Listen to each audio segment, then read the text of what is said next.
सोन गांव में एक किसान रहता था जिसका नाम था रामदेव। मेहनती, सीधा साधा, पर जिंदगी ने उसके साथ एक खेल खेला था। उसकी पहली पत्नी का देहांत बहुत पहले हो गया था और वो अकेला पड़ गया था। कुछ साल बाद उसने दूसरी शादी की, सरिता से। सरिता के साथ उसका एक बेटा हुआ, छोटू। पर रामदेव के पहले विवाह से भी एक बेटा था, वीर, जो 12 साल का था। वीर शांत स्वभाव का और बहुत समझदार लड़का था। गांव वाले उसे हमेशा सौतेला बेटा कहकर ही बुलाते थे। पर रामदेव अपने बेटे वीर से बहुत प्यार करता था। लेकिन समाज की सोच बड़ी निर्दयी होती है। गांव के लोग अक्सर सरिता के कान भरते रहते थे। सौतेले बच्चे अच्छे नहीं होते, आज नहीं तो कल ये अपना रंग जरूर दिखाएगा। अरे सरिता, अपने बेटे का ध्यान रखा कर बहन। ये वीर तो सौतेला है, इसका क्या पता, ना जाने कल को क्या कर दे। तेरे बेटे को सौतेला तो सौतेला ही रहेगा ना। और हाँ, रामदेव को बस काबू में करके रख, बाकी सब अपने आप ठीक हो जाएगा। हाँ, इस मर्द जात को सिर्फ प्यार से ही वश में किया जा सकता है। रमा बहन बिल्कुल ठीक बोल रही है सरिता। अगर कल को रामदेव भाई ने सारी जमीन वीर के नाम कर दी तो फिर तुम्हारा और तुम्हारे बेटे क्या होगा। इसीलिए तुम्हें अब से ही सब कुछ अपने हाथ में लेना होगा। क्या करूं बहन, मेरी इतनी कोशिश करने के बावजूद भी ये तो बस हर वक्त वीर वीर ही करते रहते हैं। मैं तो तंग आ गई हूँ इस लड़के से। भगवान जाने कब छुटकारा मिलेगा मुझे इस लड़के से। एक दिन छोटू रो रहा होता है। तभी सरिता अंदर आकर देखती है और उससे पूछती है, क्या हुआ छोटू, तुम रो क्यों रहे हो? क्या बात है बेटा, बताओ मुझे। माँ, मेरा खिलौना नहीं मिल रहा मुझे, पता नहीं कहाँ गुम गया है। माँ, मुझे मेरा खिलौना चाहिए अभी।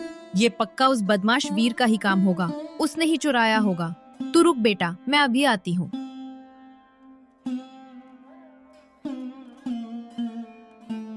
वीर अपने कमरे में आराम कर रहा होता है।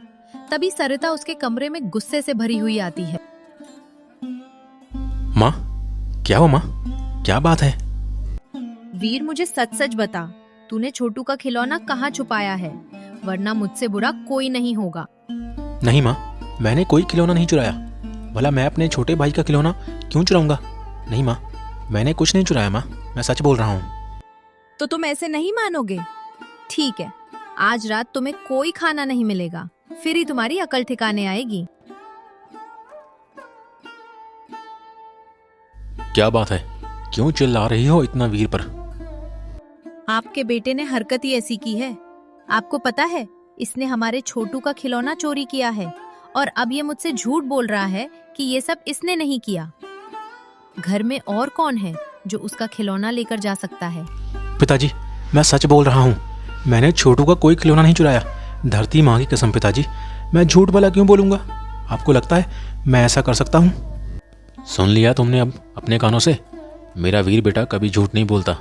और हाँ, वो उसका भी भाई है, वो भला ऐसा क्यों करेगा? और हाँ, ऐसी छोटी छोटी बातों पर उस पर शक करना बंद करो।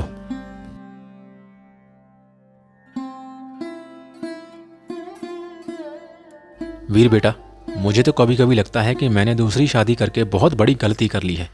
सरिता, मुझे पता है तुम्हें बिल्कुल नहीं प्यार करती। वो हर बार यही कोशिश करती है कि तुम्हें मेरी नज़रों से झुका कर रखे। लेकिन बेटा क्या करूं? अब मुझे खुद समझ नहीं आता मैं क्या करूं। पिताजी, आप बिल्कुल फिक्र मत कीजिए, माँ को धीरे धीरे सब समझ आ जाएगा और वो मुझे प्यार भी करने लगेगी। अब तो मुझे बस इन चीज़ों की आदत सी पड़ गई है।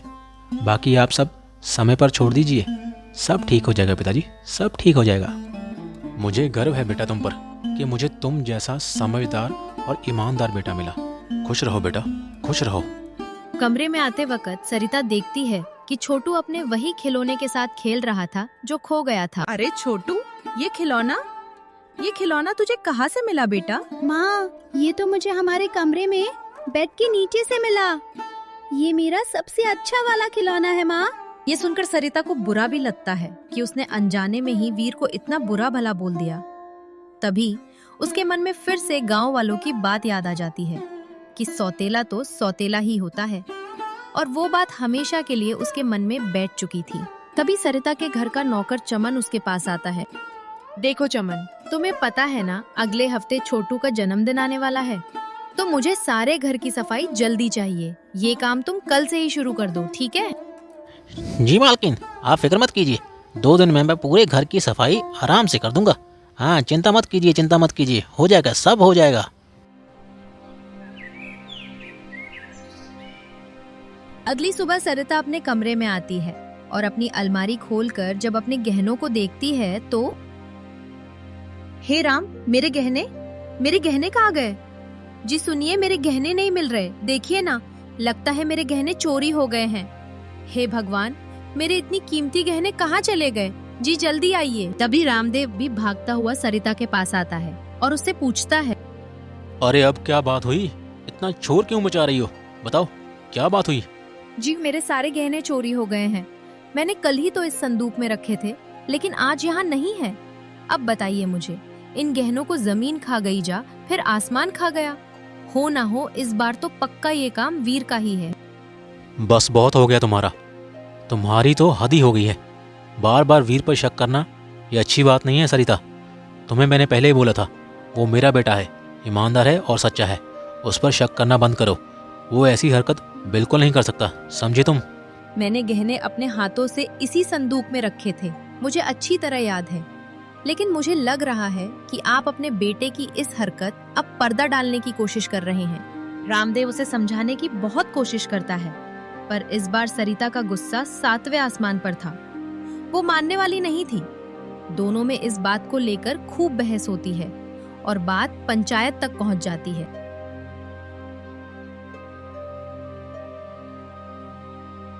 सरपंच जी, इस लड़के ने मेरे गहने चुराए हैं। मुझे शक नहीं, पक्का यकीन है। बस मुझे मेरे गहने वापस चाहिए, इसीलिए मैं पंचायत के पास आई हूँ। गांव के सब लोग वीर के सौतेला होने के कारण उस पर आरोप लगा रहे थे कि गहने वीर ने ही चुराए हैं और पंचायत वीर को ही दोषी मानती है। सरपंच जी, मेरा वीर बेटा ऐसा बिल्कुल नहीं कर सकता। मुझे उस पर पूरा यकीन है। आप मेरी बात का यकीन कीजिए। सरिता को जरूर कोई गलतफहमी हुई है। मेरी बात का यकीन कीजिए सरपंच साहब। इसने ही किया होगा, है तो आखिर सौतेला ही ना। सौतेला कभी अपना नहीं हो सकता। वीर सबके सामने गुहार लगाता है कि वो चोर नहीं है, पर सब गांव वाले उसकी बात पर यकीन नहीं करते और उसे ही दोषी ठहराते हैं, क्योंकि वो सौतेला था इसलिए।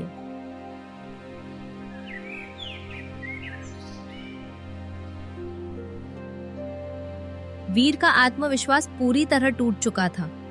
गांव वालों का उसे ऐसे शक की नजरों से देखना उसे और भी अंदर से झिंझोड़ रहा था। पर अभी भी वीर हिम्मत हारने को तैयार नहीं था। रामदेव भी भीतर से टूट जाता है, क्योंकि वो जानता है कि उसका बेटा निर्दोष है। लेकिन पूरे गांव के सामने वो अकेला पड़ जाता है। इसी अंधेरे समय में एकमात्र रोशनी छोटू होता है। छोटू वीर पर पूरा भरोसा करता है। भैया, सब तुम्हें चोर चोर क्यों कहते हैं?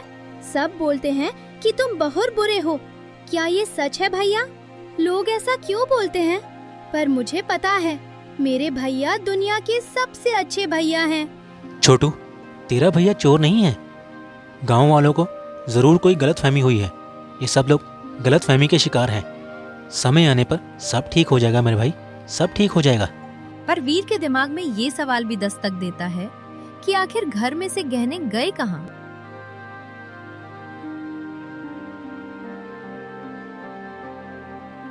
फिर कहानी उस बिंदु पर पहुंचती है जहां प्रकृति खुद इंसानों की परीक्षा लेती है।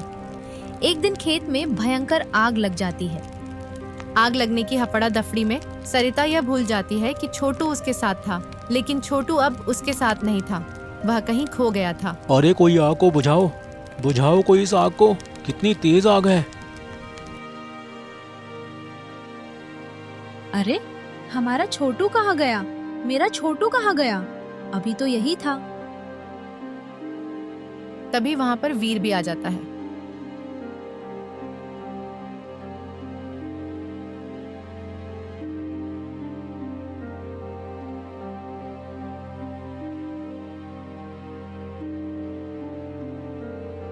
तभी वीर देखता है कि छोटू आग में फंस गया था और जोर जोर से रो रहा था। और तभी वही होता है जिसकी किसी ने कल्पना नहीं की थी। वीर, जिसे सब चोर और सौतेला कह रहे थे, बिना एक पल सोचे आग में कूद पड़ता है।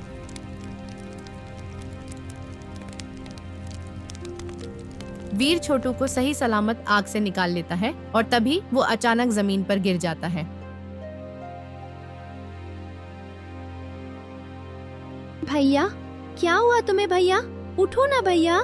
भैया, तुम बोलते क्यों नहीं? ये सब देखकर पूरे गांव वालों की जैसे सोच ही बदल जाती है। सरिता की आंखों के सामने उसका डर, शक और नफरत सब जलकर राख हो जाते हैं। उसे पहली बार एहसास होता है कि असली बेटा वही होता है जो वक्त पर खड़ा हो, ना कि वो जिसके साथ सिर्फ खून का रिश्ता हो। वीर बेटा, उठो बेटा, देखो मेरी तरफ देखो। आंखें खोलो बेटा, देखो तुम्हारी माँ तुम्हें बुला रही है। उठ जा बेटा, माफ कर दे मुझे बेटा, माफ कर दे, मुझसे बहुत बड़ी गलती हो गई बेटा। वीर बेटा, उठ बेटा, आंखें खोल बेटा। देख देख, तेरी माँ तुझे बुला रही है। देख, छोटू भी तुझे बुला रहा है। उठ जा बेटा, उठ जा मेरा बेटा, उठ जा। तभी वीर एकदम से उठ खड़ा होता है और सभी देखकर खुश हो जाते हैं। ये देखो, मेरे भैया उठ गए, मेरा भैया उठ गए। भैया, क्या हुआ था तुम्हें? देखो, सब रो रहे थे। अरे छोटू, मैं बिल्कुल ठीक हूँ। ये देख, मैं बिल्कुल ठीक हूँ, कुछ नहीं हुआ मुझे, कुछ नहीं हुआ। तो रो मत, चल चुप हो जा अभी, मैं बिल्कुल ठीक हूँ। चल बेटा घर चल, आज सब मिलकर साथ में खाना खाएंगे और आज मैं तेरी मन पसंदीदा खीर भी बनाऊंगी, तुझे बहुत पसंद है ना, और तुझे अपने हाथों से खिलाऊंगी। चल बेटा घर चलते हैं। तुम सच कह रहे थे रामदेव, तुम्हारा बेटा सच में ईमानदार है। अगर इसके दिल में कोई खोट होती तो ये यूं ही आग में अपनी जान को दांव पे लगा के कभी नहीं जाता। मुझे लगता है पंचायत से ही गलती हुई है। तभी अचानक वहाँ पर पुलिस आ जाती है और उनके साथ था रामदेव के घर का नौकर चंदन। हमने इस आदमी को सोने के कीमती गहनों के साथ पकड़ा है। ये शक्ल से ही चोर लग रहा था।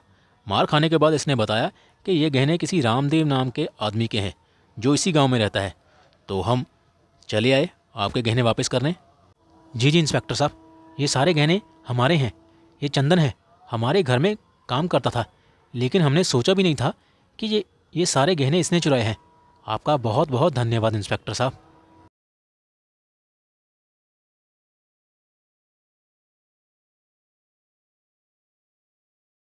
चंदन के पकड़े जाने के बाद ये साबित हो जाता है कि वीर पर लगाए गए सारे आरोप झूठे थे। गांव शर्मिंदा होता है, पंचायत को अपनी गलती का एहसास होता है और समाज को ये सीख मिलती है कि शक और अफवाहें कितनी बड़ी तबाही मचा सकती हैं। कहानी के अंत में वीर को सिर्फ सम्मान नहीं मिलता, बल्कि वो अपनापन मिलता है जिसकी उसे सबसे ज्यादा जरूरत थी। अब वो सौतेला नहीं कहलाता, बल्कि घर की नींव बन जाता है। छोटू उसे अपना आदर्श मानता है, सरिता उसे बेटे के रूप में स्वीकार करती है और रामदेव को गर्व होता है कि उसका बेटा इंसानियत की सबसे बड़ी मिसाल बन गया।